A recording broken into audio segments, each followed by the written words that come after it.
Hey everyone, this is my newly acquired 1989 Plymouth Acclaim base model 2.5 liter 4-cylinder with 3-speed automatic. She's pretty clean. Paint has a little bit of oxidation, but nothing too terrible.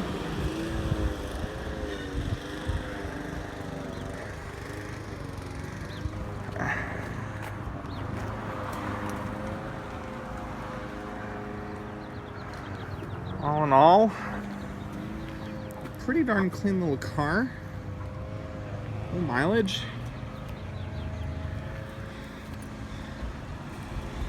I'm gonna kind of go over some of the things you should check when you're buying a used car. I just purchased this car for $250.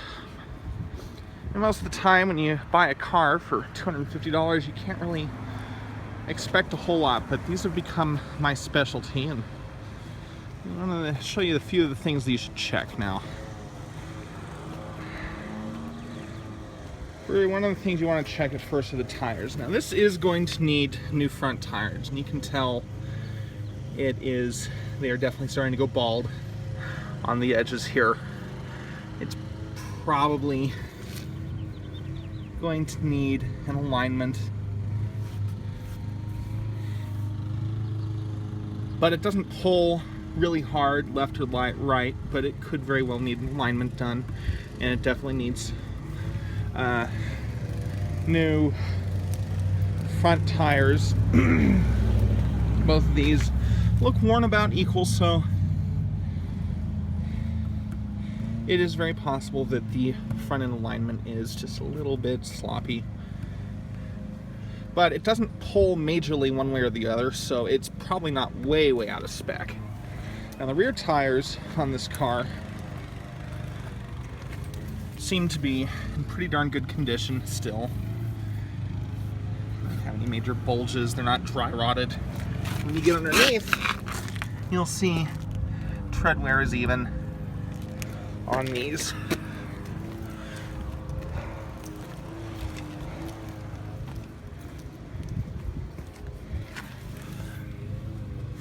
Again, this side is pretty good.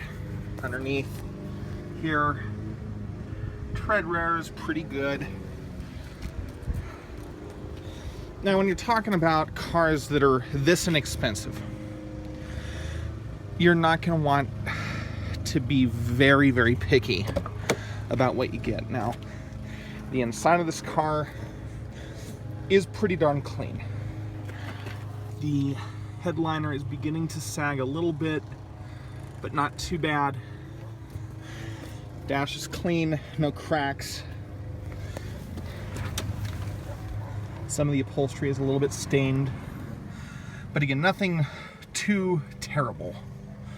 All in all, this car has just over 89,000 original miles on it.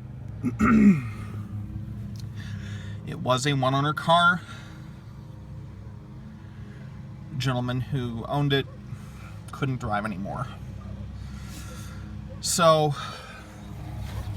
next thing you're probably going to want to check on your used car are the shocks and the struts.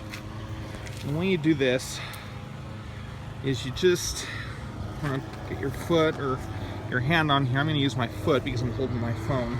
You want to give it a good push. Make sure it doesn't bounce up and down like this. You want it to go down, and when you let up, it should go about like that. If it keeps bouncing more than once, more than like this, then you've got worn struts and shocks, and those are going to have to be dealt with. We'll do the same thing on this side. Not bad.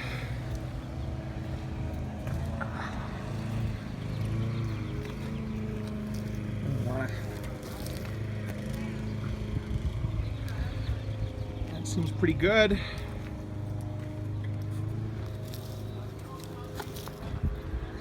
And again, no major bouncing. That's a good sign. Next thing, once you've kind of looked over the outside of the car, made sure that there's no major bouncing in the shocks, check the tires. You might want to look at the glass. Now in this case, the glass is in good condition. There are no cracks in it. It's actually the original windshield on it still. Another thing you can check on the outside of the vehicle is underneath. If you want to get down and underneath it, you can look for rust. Now there is some rust on this car. And there's a little bit under the body here, on the door panel here.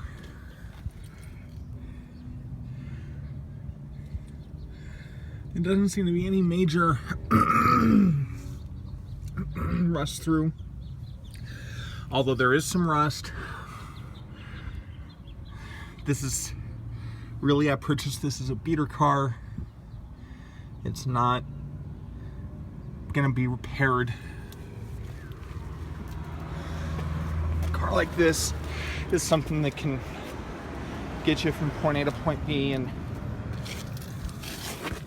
get you around. Now, another thing you're going to look for are major leaks underneath. Now in this, you're really looking for shiny areas. There are a few little leaks, it looks like, coming from the oil pan. A little bit here, probably coming from the power steering.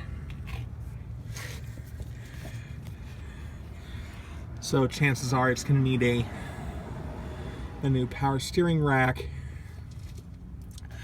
I topped off the power steering fluid and it quieted up the power steering. So that's another thing you want to check. And a lot of these are bargaining points now. The owner of the car originally wanted about $1,000 for this car, and it sat for a good 6 months. Nobody bought it because $1,000 is, honestly too much for this car. And you look under the hood, and all these things that I've pointed out, the tires, a few leaks underneath, the rust underneath, all of these were bargaining points. Underneath the hood, the car has actually got a pretty clean motor, all things considered. The valve cover gasket is leaking a little bit, you can tell.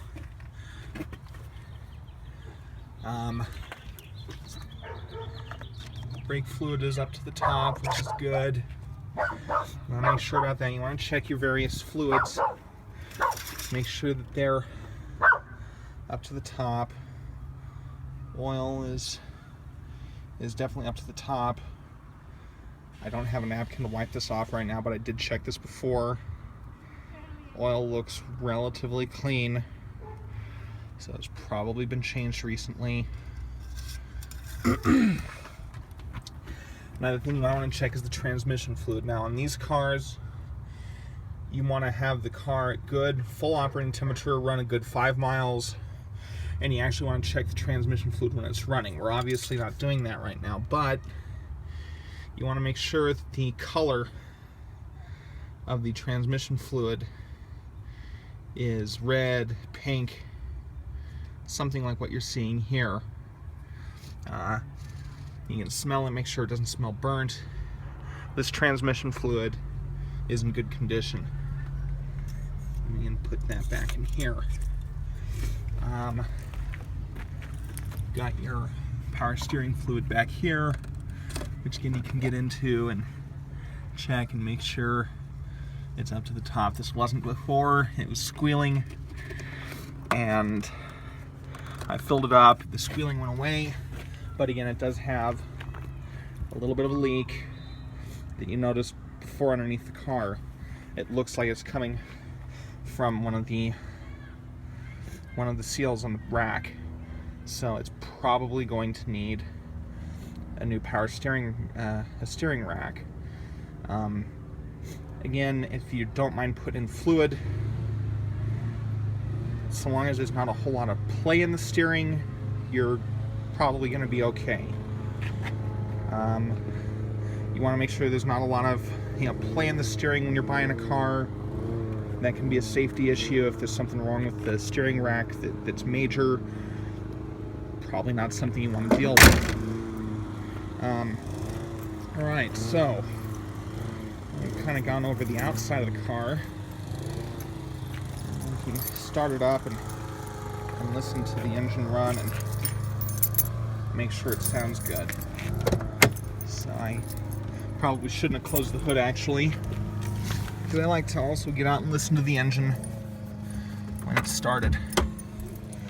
Anyway, we'll go ahead and start the engine now. Now, this car, it started right up.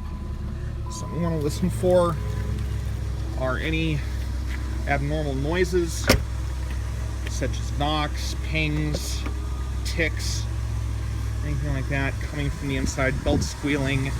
That can be a bad bearing on one of the accessories, say the alternator or the water pump. And this motor actually sounds pretty much exactly the way it should. No major, no knocks, no ticks, no belt squealing or anything else like that. It's running nice and smooth, nice and quiet. This is how you would want to hear this car run. And that's a good sign. And you can grab the engine.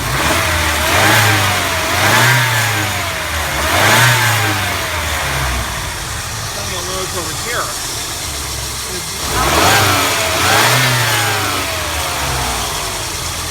the power steering belt, I'm sorry, not the power steering belt, the AC belt, is a little floppy. That belt's getting old and it's probably going to need to be replaced.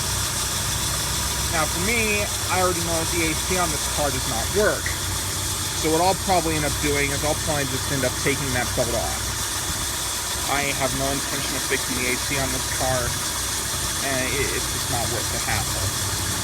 You end up gaining a little bit of power when you don't have to drive that pulley all the time anyway. So there's a little bit of a noise coming from that belt being a little bit loose.